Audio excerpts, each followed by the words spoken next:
Hello everyone, जय हिंद। देखिए, आप किसी भी जॉब की तैयारी कर रहे हैं, चाहे वो गवर्नमेंट हो चाहे प्राइवेट हो, मेडिकल आपकी भर्ती प्रक्रिया का एक महत्वपूर्ण हिस्सा है। अब यहाँ पर यदि हम यूनिफॉर्म सर्विसेज की बात करते हैं तो उसमें मेडिकल बहुत ज्यादा इंपॉर्टेंट रोल प्ले करता है। कि क्या मेडिकल से भर्ती होते हैं? तो मेडिकल के बिना भी भर्ती नहीं होते हैं। लास्ट स्टेज होता है मेडिकल, इसलिए क्या होता है कि इंपॉर्टेंस ज्यादा बढ़ जाती है, क्योंकि बहुत सारी ऐसी पॉइंट्स होती हैं जो कि आपको नहीं जानकारी होती। रोजमर्रा में आपको कोई प्रॉब्लम नहीं होती, आप पूरा काम अपना बहुत बेहतर तरीके से कर रहे हैं, लेकिन जब आप मेडिकल में जाते हैं वहां पर आपको अनफिट कर दिया जाता है। री मेडिकल में आप अनफिट हो गए, बहुत अच्छी बात है, लेकिन यदि आप री मेडिकल में भी अनफिट हो गए तो आपकी सारी मेहनत बेकार। कि अभी हमने देखा कि आरपीएफ के अभी मेडिकल हुए और उसमें कुछ हमारे कैंडिडेट जो हैं वो अनफिट हो गए। तो अनफिट हो गए, आरपीएफ में जितना कैंडिडेट्स उनको भर्ती करना था उतना ही कैंडिडेट्स को क्वालिफाई किया था। अब मेडिकल में अनफिट होने का मतलब है कि ना केवल उस कैंडिडेट्स के लिए, ना केवल जो आरपीएफ के लिए, दोनों के लिए ही वो तकलीफदेह स्थिति है कि आरपीएफ में जहां पोस्ट खाली जा रही है वहां पर कैंडिडेट जो है उसको जॉब नहीं मिल रहा है, या वो ड्रीम जॉब उसको नहीं मिल रहा है। हालांकि यूनिफॉर्म सर्विसेज जो है वो जॉब नहीं है, वो एक जीने का तरीका है।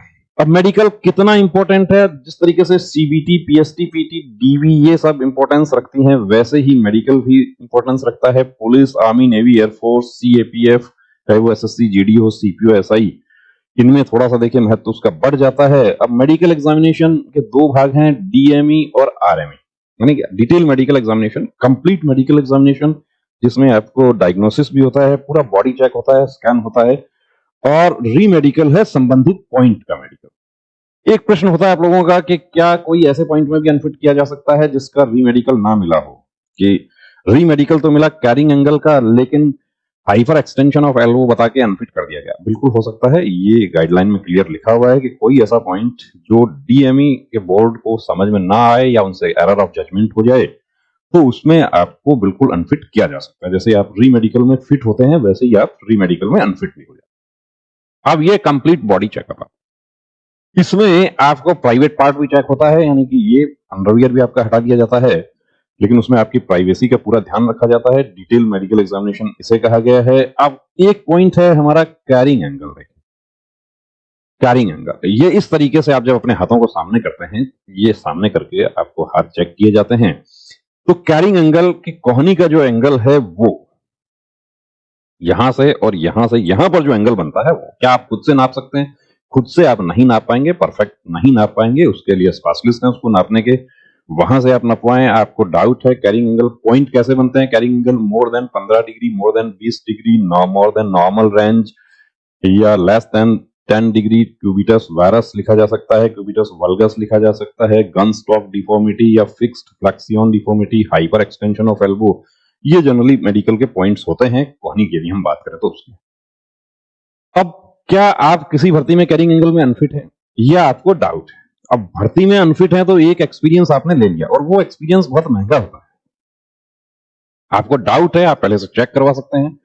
प्रॉब्लम है तो जाहिर सी बात है समाधान भी है, कि प्रॉब्लम की बात नहीं करेंगे, यहां पर हम बात समाधान की भी करेंगे।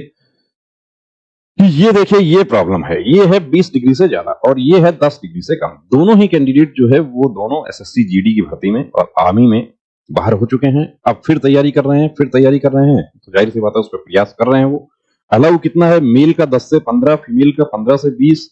सीएपीएफ गाइडलाइन कहती है कि अप टू 20 डिग्री तक फिट किया जा सकता है यदि एल्बो में किसी तरह का डिफॉर्मिटी नहीं है तो। और हाल ही में माननीय राजस्थान उच्च न्यायालय ने एक फैसला देते हुए 17 डिग्री का जो कैरिंग एंगल है उसमें कैंडिडेट को फिट घोषित किया, उनको अनफिट कर दिया था। उसका कारण क्या बताया गया कि फोर्सेज ने अपनी तरफ से कहीं क्लियर नहीं किया कि उनको एल्बो में किसी तरह का डिफॉर्मिट किया, तो यानी कि वो उनको अपनी गाइडलाइन जो है वही वो फॉलो नहीं कर रहे थे, इस आधार पे वो फिट हो। कारण चोट की वजह से हो सकता है, हड्डियों की बनावट किसी तरह का, देखिए कैल्शियम और विटामिन डी ये सब इनकी कमी जो है बचपन में रह गई, कुपोषण की वजह से प्रॉब्लम हो सकती है, जेनेटिक हो सकता है, काम एक्सरसाइज करना गलत तरीके से करना उसमें भी हो सकता है।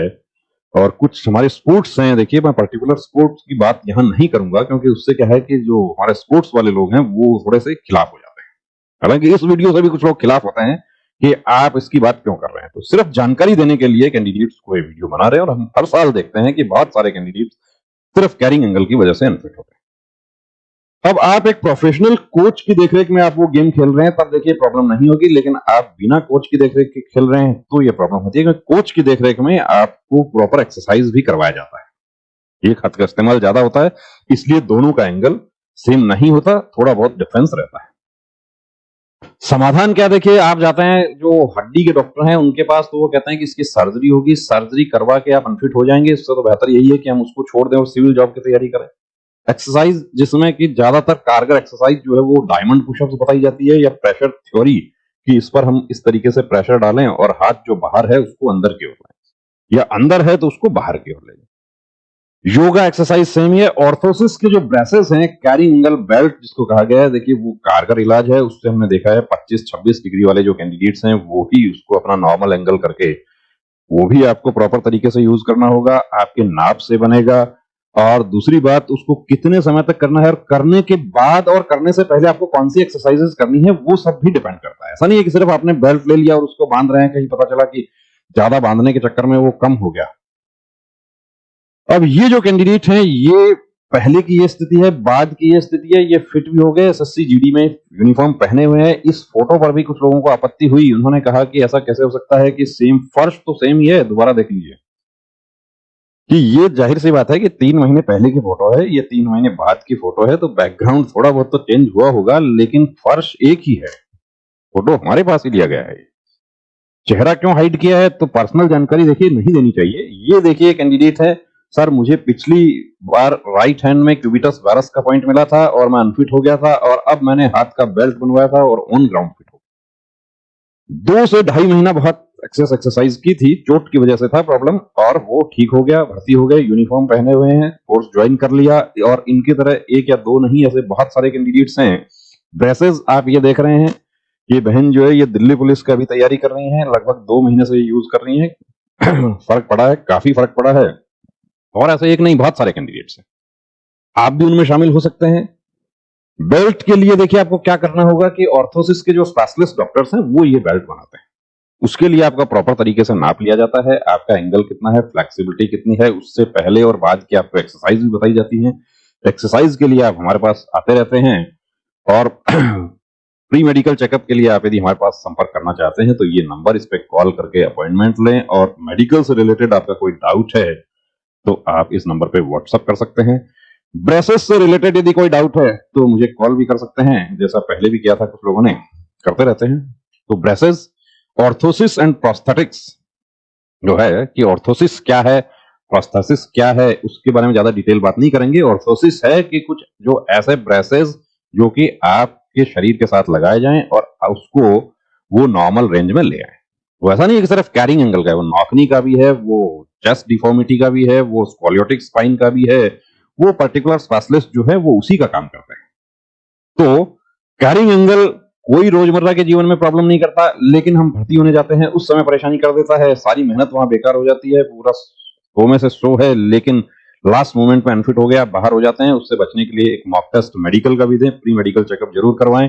आपको सिर्फ कैरिंग एंगल में डाउट है, फ्लैट फुट में डाउट है, पर्टिकुलर पॉइंट में डाउट है, उस पर्टिकुलर पॉइंट को चेक करवाएं, और जो भी उसका पॉसिबल समाधान हो सकता है वो जरूर करें। यहाँ पर आपकी पढ़ाई जिस तरीके से इंपॉर्टेंट रोल प्ले करती है, आपका फिजिकल इंपॉर्टेंट रोल प्ले करता है, वैसे ही आपका मेडिकल भी इंपॉर्टेंट रोल प्ले करता है। जय हिंद।